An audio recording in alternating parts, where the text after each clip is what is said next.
drawing the shape of our pumpkins. We drew a nice horizon line so they're not floating about on the page. Now is the time for us to get into the coloring of these pumpkins and really add that depth to them. Remember, depth is when you take a two-dimensional object and you make it look 3D. I'm going to be using some crayons today, but if you have colored pencils, if you have pastels, if you want to paint, you can do this with whatever materials you have at home. It is totally up to you. I'm going to be using a lot of oranges here. So before I even start, I'm going to go through my crayon box and I'm going to pull out the colors I think I might need. So there's an orange, there's orange yellow, there's macaroni and cheese, there's orange red, and maybe even just a plain yellow. So these are the colors I'm going to want to use when I am adding depth here to my pumpkin. Notice that I do not just have one solid orange. If I used just one color, that would result in a flat pumpkin, and we want this pumpkin to have plenty of depth and look nice and round and realistic. So we're going to need quite a few colors to do that. When I start coloring, I want to use my lightest color first, so that's going to be yellow. That's the same with everything. If you're painting, if you're using colored pencils, you want to use that lightest color first because you can layer on top of it. If I started with a really dark color and realized it was a little too dark, I couldn't put another color on top. But with the lightest colors, you can definitely layer. So with the yellow, I'm going to start coloring in the spots where the sun's going to hit these pumpkins the most. So that's going to be kind of up on the top and a little bit on the sides.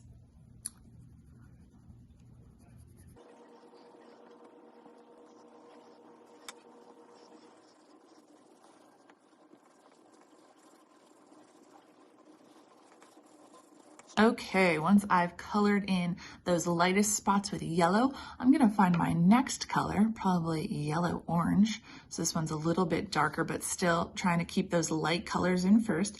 And I'm gonna add a little bit more kind of on the sides of where I put the yellow. You can always layer on top and overlap. You don't have to just put these colors right next to each other. Overlapping is going to make it look a little bit more seamless and a little bit more natural. So let's go ahead and add that orange yellow now.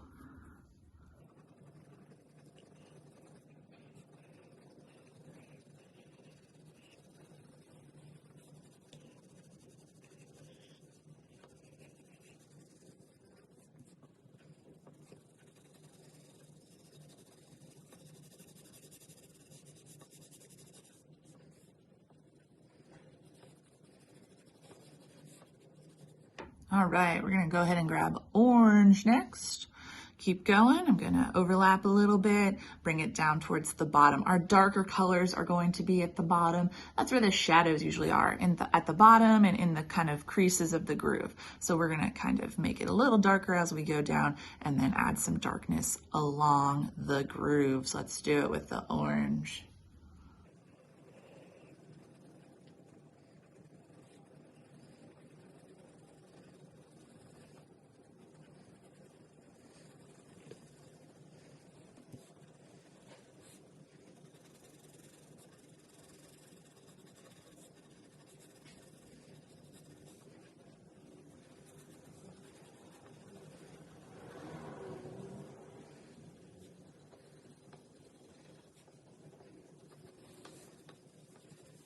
When you were using a crayon, you can always create variations of the same color using just one crayon. So even though this is just orange, I can make a light orange with it all the way down to a dark orange. And I can do that by layering the color on top and giving it more pressure, pushing down a little bit harder. So if I want to make it a little bit darker over here on the grooves, I can push down harder with my finger, and that'll give me a bit of a darker color, even using the same crayon. I know I'm really lucky. I have a box with lots of different colors, but if you don't have lots of different colors, you can totally do this with just yellow and orange, working on the pressure you're applying and how you're layering this. No matter what materials you have, you can always make an awesome art project with a little bit of effort and a little bit of time.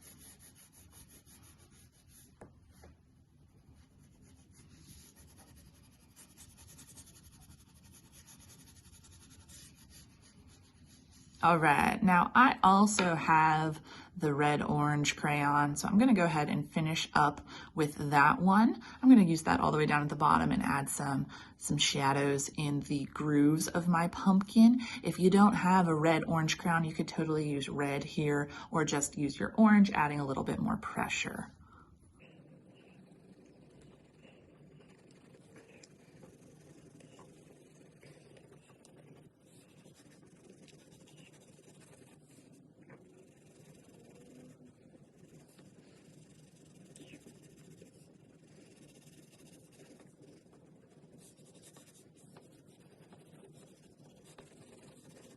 All right, so sometimes when we're adding depth to our artwork, it's a little tricky to kind of blend those colors together. If you're looking at your pumpkins and you're thinking, this kind of looks like a candy corn, it's just yellow, orange, red, doesn't really blend together, a thing you can do is to take your orange and just kind of lightly color over the whole thing. You don't want to push down dark because that's going to give you a flat orange pumpkin, but if you lightly color over all of your sections, it will help blend everything together for you, make it look a little bit more natural, a little bit more finished.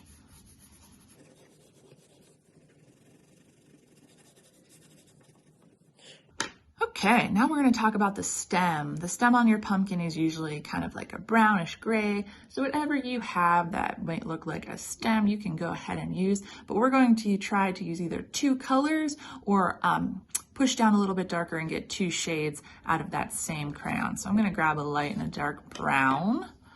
But remember, if you just have one, you can still make this work. I'm going to color the whole thing in with a nice light brown.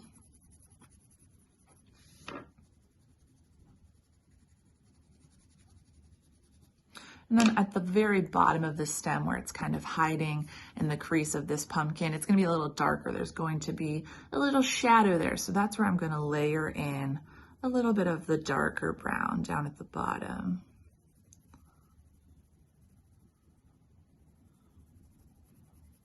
Maybe up along one side. If you don't have multiple browns to work with, you can use that same color you started with. Just push down a little bit darker. See if you can get a little bit more pressure on the crayon. And you can still create that nice shadow by layering and adding pressure. All right, those look like some pretty cool pumpkins. You guys probably drew them in pencil first. If you want to add an outline to really make this stand out nice and bold on your page, I would do that last. You could grab a gray crayon, a black crayon, a marker if you have it. You can go along the edges, your pencil lines, and make that really stand out. If you are painting, if you decided to paint this, you're gonna need to wait until your project is totally dry before you do anything with black, because that black will bleed into the rest of your beautiful pumpkin, and we don't want that to happen. So if you're painting, give it some time to dry. But I'm gonna go ahead and take the black crayon and just like really sketchy kind of outline my lines.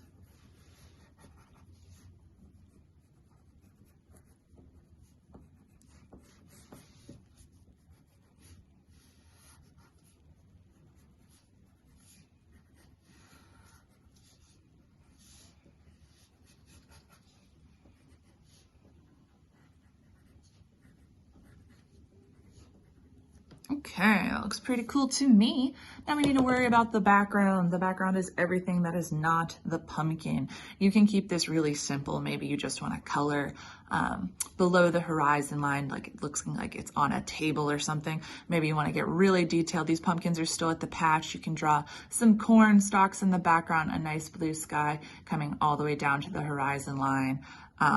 It's totally up to you. So I'm going to do something very simple. I'm just going to add some brown and maybe a little grass, so it's like kind of dirt at the pumpkin patch, and then a blue sky. But you don't have to do that. Your background is totally up to you. Let's check it out.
All right, everybody, I think I am all done with my pumpkin drawing.